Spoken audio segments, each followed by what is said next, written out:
好，各位，我是天宇，欢迎收看本期影视飓风。如果说你关注过我的私生活的话，你就应该意识到我在2021年结了我人生中第一次婚，有第二次啊。我结了婚，简单来说就是，那也是我结了婚以后才发现，原来婚礼影像领域是这么广阔的，而且有很多细节，有很多不为人知技巧的这么一个行业。所以这次我请到了非常厉害的金峰老师和他的团队成员们来给大家做一下分享有关婚礼影像行业的种种。金峰团队作为国内顶尖的婚礼影像团队，在13年里帮助4300多对新人记录了他们的婚礼，有着超级丰富的拍摄经验。那为了能让大家最直观地了解到婚礼现场是怎么拍的，我们特地来到了杭州的侘山民宿，在这里布置了一场真正的婚礼。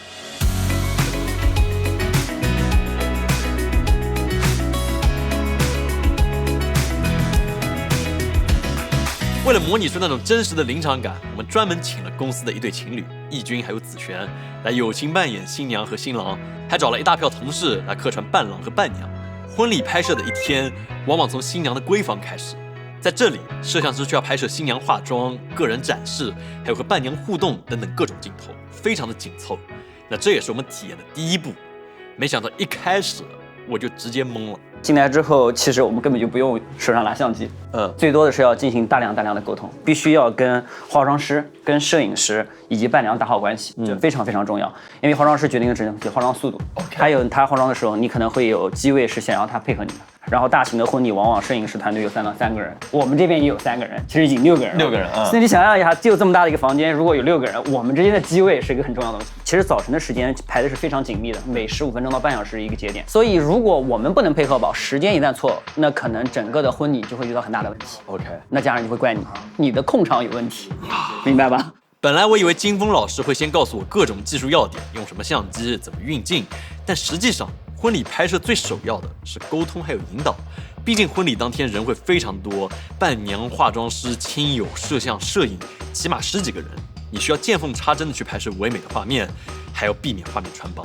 因为有的时候伴娘她会选择一个外套把它穿上去，通常外套它的颜色是黄色、红色、蓝色，都会影响，都会有问题。所以这个时间段就是你要跟伴娘非常好的一个沟通的状态了。我会跟你聊聊天，我问你的整个的跟她的关系啊，昨天晚上你可能住的酒店是远一点啊，还是说你今天昨天晚上住在她家里面的？聊完之后呢，就是你可以迫使她一些工作，伴娘可能要准备游戏环节，为她拍照啊，然后在拍的过程中，我就会说，哎，摄影老师可能会拍到你哦。所以是不是你们能把外套先脱一下，一会儿就可以再穿上了啊？因为可能要入镜嘛。所以你给他感受到就是一会儿，他还能再穿回去啊。其实我不会让他再穿回去。沟通的艺术太牛了。那回到最重要的问题，就是如何引导新人在拍摄过程中去信任你，去信任你的镜头，这点真的很难。要知道，新人不是演员，婚礼也不是片场，你不可能一遍遍的重来。就是看镜子，觉得自己越看越美。想一想你的新郎。一会儿会过来啊 ，OK， 来放松一点，慢慢来啊。我们在早晨很重要，我自己认为的2个关键词，第一是情绪，就是大家的整个的心态要愉悦，不紧张；第二就是你要创造一个好的情境，让这个事情在里面正常的发生。像你这样拍的话，就会不好吗？要批评，为什么呢？就是你的专注力还是在我说的情绪和情境中，所以你的眼睛不应该看你的屏幕，因为你第一个镜头你看到了之后，其实你整个动里面画面你是知道的，所以你完全可以去看新娘。确实。然后你应该你的嘴是不停的，你应该是。那我说什么？新娘交流啊！新娘你太美了，这样吗？好看的，可以。如果有一点笑容就更好了啊，偶尔一点点。在这个阶段，你有2个东西一定是要循序渐进的。第一个是适当、恰如其分的夸奖。OK， 你必须真实的告诉他拍得很不错，慢慢的让他的信心越来越往上，然后他人整个状态就会很放松。然后其次就是他的朋友和他的亲人，我们希望他们能多入镜，他们有更多是我们想要的那种比较自然的交流。我觉得你们2个特别像租来的伴娘。我看我有习惯性的盯着屏幕。塑料姐妹花就是你们这个样子，你知道吧？你看到没有？就是当他们2人来的时候，他整个的表情都变了，整个人的情绪状态也变了，所以一定要让他熟悉的人在他附近，你会稍微小小的调侃他们，然后他们自然就会笑了。确实，这样就好真实。婚礼的流程多，时间紧，要在有限的时间内完成工作，除了良好的沟通，还有控场能力，技术自然也要过硬。那金峰老师他们的主力摄影机是 A7S3、M4 还有 M3，在室内会多用到35到50毫米的焦段，来规避杂乱的背景，拍人像也会相对自然好看一些。那很多时候他们还会用到稳定器，还有独脚架，在各种状态下做出优秀的运镜，也会随机应变，借助现场的道具还有陈设来丰富画面还有构图。那这些都是多年工作之中他们积攒下来的经验。因为我们这边可能坐的位置已经拍的差不多了嘛，那也可以让新娘，比如说一会儿就是自己站起来，站起来之后你可以提着裙子从这边就是走开，正好也可以接到后面的这个仪式环节。头低了，对，然后那个是的后背，哇，细节已经注意到了，你现在开始关注她的美姿了啊，已经开始关注她的细节了。3、2、1，走。我是不是切头了？对，而且稍微晃动一下。这里有一个小技巧，就是如果你连续拍2、3遍，你都拍得不太好，我不建议把所有责任推归到你身上。比如说我切头了或怎么样了，因为这样它会对你的信任度会减低。你可以说，哎，光线我觉得有点问题，哎，我觉得你刚刚是不是微笑有点问题？好的。我感觉你笑不好看。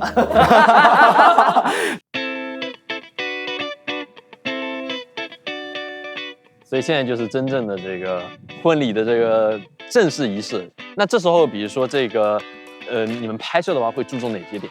环境，和我们的小伙伴以及各摄影师的走位。当婚礼进入仪式阶段，摄像师就很难像之前那样可以和新人实时沟通，以免干扰到婚礼正常的流程。所以这时候就需要台下各个机位时刻准备着。那像这样的3机位，通常会这样安排：主舞台一侧一个长焦来拍中景，起点一侧有一个3脚架机位来对全过程，以及新娘身后会有一个稳定器来拍比较广的镜头。当新娘缓缓步入主舞台，机位间就会相互配合，来确保全程记录新人的反应，同时又不错过任何的高光时刻。因为我们交流内容其实是有限的，所以我们通常用手势搞定。比如说，这是一个全景，然后这是中景，然后这是特写，然后这个是新娘 ，OK， 这是新郎。如果有高光时刻，我们就这样，他就知道哦，肯定有人感动和哭了，知道，因为大家都知道是哪几个人可能会哭，所以就会有人去抓。婚礼影像通常有3种出片方式：15秒的预告、3到5分钟的快剪和1小时左右的长片。而预告和快剪往往是在当天晚上就要出片的，工作量非常的爆炸，所以一般婚礼都会拍1080p，而不是4K。这样的话，电脑传输还有剪辑压力都会小很多。金峰老师他们除了有摄像团队，现场还会有快剪手，他们会从中午开始在现场一边导卡一边剪辑，所以摄像师拍摄的时候镜头要非常准确，避免浪费大量的时间在导卡还有筛选废片上面。那经验丰富的快剪手能够超倍速预览素材，并且精准的挑出想要的内容。另外，在婚礼之前，团队会和新人沟通好想要的风格，准备好相应的 PR 模板，里面会有备选的音乐，还有一些调色的预设，这样可以在开剪前就架构好框架。那只有这样才能确保6、7个小时之内就能够做到完美胶片。那现在我们来看看最终的这个成片。那毕竟这是一个教学视频，更多是教你怎么拍，然后我们预算也很有限，只搭了一个基本的场景。所以说希望各位能够理解。如果说这个片子你整体看下来觉得还不错，有一些感觉的话，也可以给金峰团队的老师还有我们点个赞。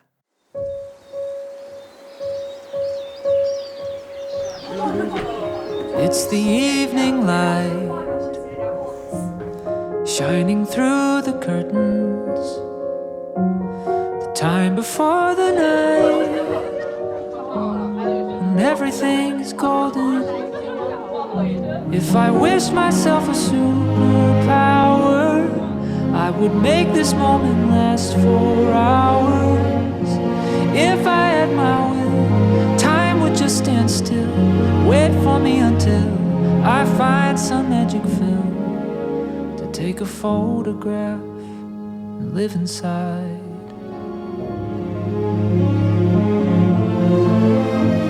I need some way to prove that this was real. A memory is not enough. I'm scared that I'll forget the way it feels to be young and in love. 那上面的实操我们只能说是简单参与了一部分拍摄。婚礼影像有各种类型还有风格，最终成片有结构、剪辑、调色、包装各种处理，所以空讲肯定是不够的。那我们也是考虑到这一点，就征集了一些我们粉丝的婚礼视频，来和金峰老师一起做一些 reaction。那本来我们以为不会有很多，对吧？然后结果我们收到了200多份的视频，然后这些片子大家的评价，在这个邮件里面的评价也都非常的不一样。反面教材，老婆很满意。比较有名的团队，你看他写到了，给婚庆公司花钱是他这辈子花的最亏的之一。这位同学如果听到的话，希望你能来我们团队。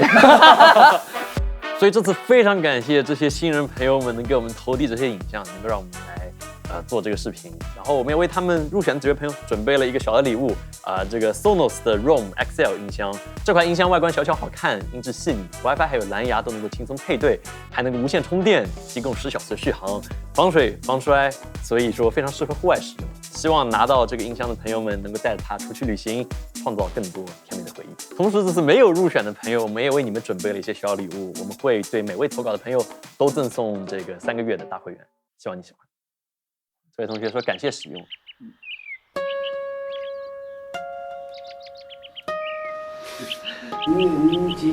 哇，这个抖动太高频了。你看这个角度我是不喜欢的，感觉像在偷窥有一点。对，你看主要是这个真的有一点，这个抖的有点夸张了。这个说句稍微不好听一点，其实我觉得这时候可能拿起手机拍会更好一点啊。对。这件事情的相关是。其实你看他们俩的情绪挺好的，情绪是对不对很好的？爸爸也很开心，他们俩人也有互动，非常好的。那这里面整个色温有问题，而且很抖要去续焦，这个我估计是镜头防抖或者机身防抖没有打开。它可以不要乱动啊。这说的是啊，还有不动这个选择。第二就是我觉得，因为可能它单机位的存在，所以导致它的景别变化不够多，还在拍的过程中在调光。是它应该开了自动，然后它镜头没有完全擦干净，上面有雾。你们平常都是手动的？绝对手动啊，并不是说自动一定不好，但是你要得有意识去控制它。单机位不代表说拍不好。那像现在更多人，比如说他们要结婚办婚礼，你会推荐他们选几机位的比较合适？根据预算，但是我希望最少最低的话，最低我觉得是要双机，因为我觉得双机位它能够做到两边同时记录嘛。确实。这位同学他的话非常直白我感觉跟前面那个一样，大家都会觉得钱花在婚庆公司上花亏了。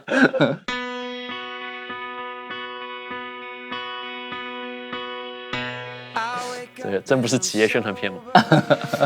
这个灯光全是过曝的。哎，等一下，他这里是用了滑轨吗？没有，他只是门打开了。门打开了，这门开的让我甚至产生了一个透视的幻觉，我以为他们还用了滑轨。我刚才想，这还挺精致。实话说，这个确实拍的问题是比较大的。如果我给他找一些理由，他可能还是单机位，或者是说他是整个的工作相对频次和强度比较大。其实客观来说，单机位其实是比较难的，因为你又要保流程，你还要保整个的花絮精彩。确实。所以说，其实有个问题和技术无关但是大家都会非常关心的，就是有那种就比如说真的生气了，然后结果就掉头就走的那种嘛。我们肯定遇到过，比如说，就有的时候现场会放一些 MV，然后有的时候酒店不提供电脑，所以你自己会带电脑过去。然后你通常新郎你又很忙，所以你会让你的朋友去解决，然后朋友只是把播放器打开双击，但是有可能你的播放列表它是循环的。OK， 我们来看下一个片子。有运镜了。对啊，这个这个稳了啊。这是我们经常说的，就是场布的一个拍摄嘛。在我们的视角里面，这是一个行活了，就是你的布置得拍好看吧，你得把整个场景给它展现出来，你要有跟人的结合吧，有单人镜头，有双人镜头，它这里面都有了单双其实都凑齐了。Next，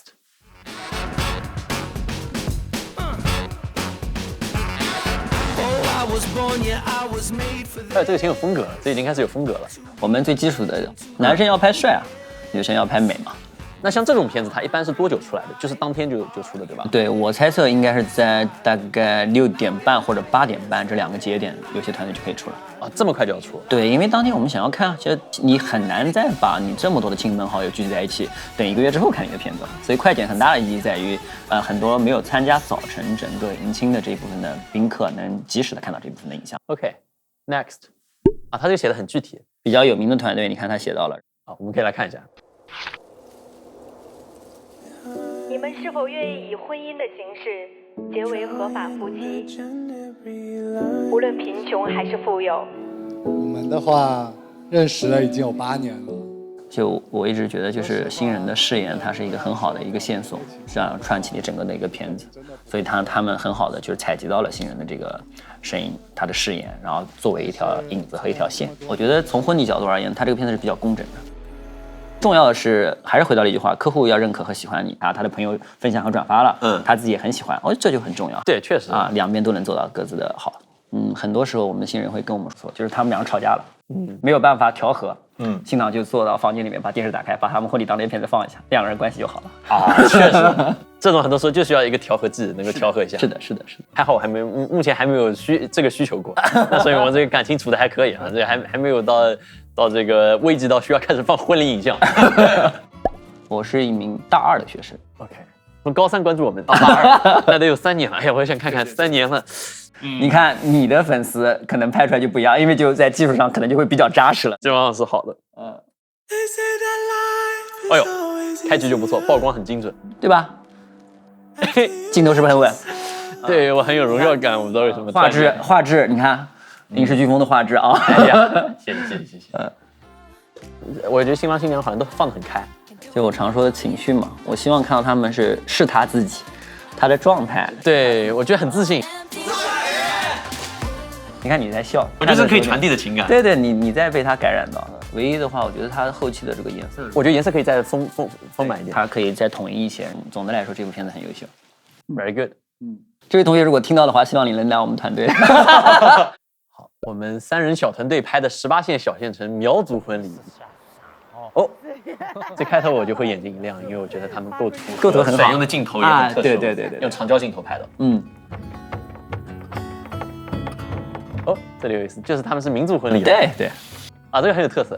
对，我们曾经为央视10套拍过整个中国的少数民族的婚礼，跑过很多地方，就知道其实在这种环境中其实是非常难的，因为它整个的这个流程会比较长，然后整个环境其实有时候会比较恶劣。但我觉得他把这个美感已经尽最大可能把它做得很漂亮，对，很工整，很工整。有的时候可能你现在看它是一个80分，它并没有到100分，我指的那个胃口啊。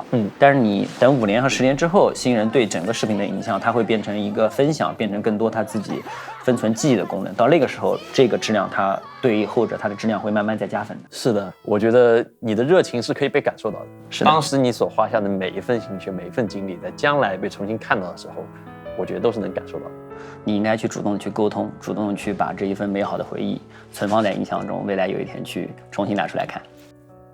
所以说，这就是我们这期视频的全部内容。如果各位喜欢的话，也请务必点赞、投币、3连转发，这会对我们有非常大的帮助。各位要记得去关注一下金峰老师他们团队的这个账号，如果想学习更多有关婚礼影像相关的知识。那么我们下次再见，谢谢大家。我都说拜拜了，你怎么还在啊？那既然你还在的话，那我就干脆再透露一点小彩蛋或者一个小福利。那我想到很多朋友看完这个节目以后，也许会对婚礼影像感兴趣，但是缺少自己人生中的一个重要的设备。然后我就问了这个大疆的老哥，说有没有兴趣提供一些奖品让我们来抽。然后他们非常慷慨，提供了3套 RS2，还有3套 DJI Mac， 来让我们抽奖。那这都是我们自己常用的设备 ，RS2 非常稳定可靠的稳定器，还有 DJI Mac 本身也是非常好的小蜜蜂。所以说应该会对你的创作有些帮助。那我们又想了，对吧？那你说只让大疆这边老哥来表示，那我们自己不表示，那肯定也过意不去，对吧？于是我们自己自掏腰包，会再增加一台 HM4到这个整体的奖池之中。所以最近你可以关注一下我们的动态，我们应该会在近期就把它给抽出来。所以说最后一句话，祝你好运，希望中奖。哇，这个是可以，新娘亲自来拍。好，就是我们就站定就好了。来，低一点头。